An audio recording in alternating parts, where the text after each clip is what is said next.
ভোটমুখী বাংলায় ফের বারুদের গন্ধ। বিস্ফোরণের শব্দে কেঁপে ওঠে কাটোয়ার রাজুয়া গ্রাম। ঘটনায় গ্রেফতার গ্রামের যুবক তুফান চৌধুরী। আর সেই সূত্র ধরেই উঠে আসে জঙ্গল শেখের নাম। ঘটনায় সরাসরি জঙ্গল শেখকে কাঠগড়ায় তুলেছেন তৃণমূল জেলা সভাপতি। অভিযোগ, তুফান চৌধুরীর সঙ্গেই মিলেছিল জঙ্গল শেখ। তাদের উদ্দেশ্য ছিল কাটোয়া দখল করে সাধারণ মানুষের উপর অত্যাচার চালানো থেকে দলের নেতা কর্মীদের উপর হামলা করা। শুধু তাই নয়, নজর ছিল বালিঘাটের উপরেও। মূলত এলাকা দখলের লড়াই।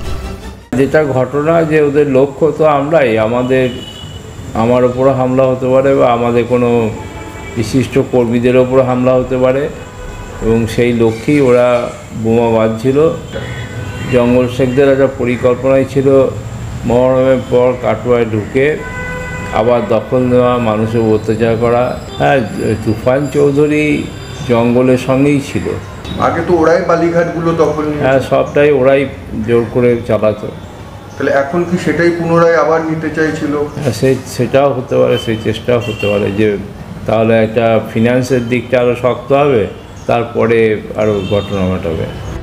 কিন্তু কেই জঙ্গল শেখ, উত্থানই বা কিভাবে? সূত্র বলছে, অল্প বয়স থেকেই অপরাধ জগতে বিচরণ জঙ্গলের। তোলাবাজি দিয়ে হাতে খড়ি, বাম আমলে দলের প্রভাব খাটিয়ে বাড়তে থাকে প্রতিপত্তি। কাটোয়ায় চলত জঙ্গল রাজ। রাজনৈতিক পালাবদলের পর শিবির বদলায় জঙ্গল শেখ। 2015 সালের পুরসভা নির্বাচনে জিতে কাটোয়ার কাউন্সিলর এবং উপ পুরপ্রধান নির্বাচিত হয়েছিলেন। কিন্তু 6 মাসের মধ্যেই পুলিশের হাতে গ্রেফতার হন এবং দীর্ঘ কয়েক বছর জেল খাটতে হয় তাঁকে। কয়েক মাস আগে জেল থেকে ছাড়া পেলেও বোমা বিস্ফোরণের ঘটনায় জেলা সভাপতির অভিযোগের ভিত্তিতে উঠে আসে জঙ্গল শেখের নাম। তবে সূত্র বলছে, কাটোয়ার রবিন হুড হিসেবেই পরিচিত জঙ্গল শেখ। এখান থেকেই তৃণমূলের অভ্যন্তরীণ গোষ্ঠীদ্বন্দ্বের ইঙ্গিত দিচ্ছে কিনা তা নিয়ে রাজনৈতিক মহলে শুরু জল্পনা। সেখানের যে গতকাল রাতের যে ঘটনা, এটা মানে অবাক লাগছে যে মানুষ মারা যাচ্ছে, যাচ্ছে। তারপরে আজ দ্বিতীয় হচ্ছে শুনছে নাকি ওখানে আগের দিনে জঙ্গল শেখ ছিলেন, তিনি জেলে ছিলেন, জেল থেকে ফিরে এসছেন, বা তিনি কাটোয়ার ওপর আগে চেয়ারম্যানও ছিলেন, উপ চেয়ারম্যান ছিলেন।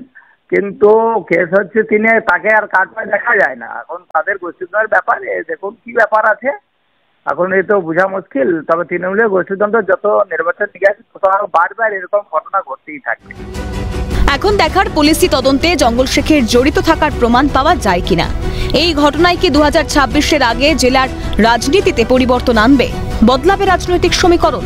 সেই প্রশ্নও কিন্তু উড়িয়ে দেওয়া যায় না। অরূপ সেনগুপ্তের রিপোর্ট, ক্যালকাটা নিউজ।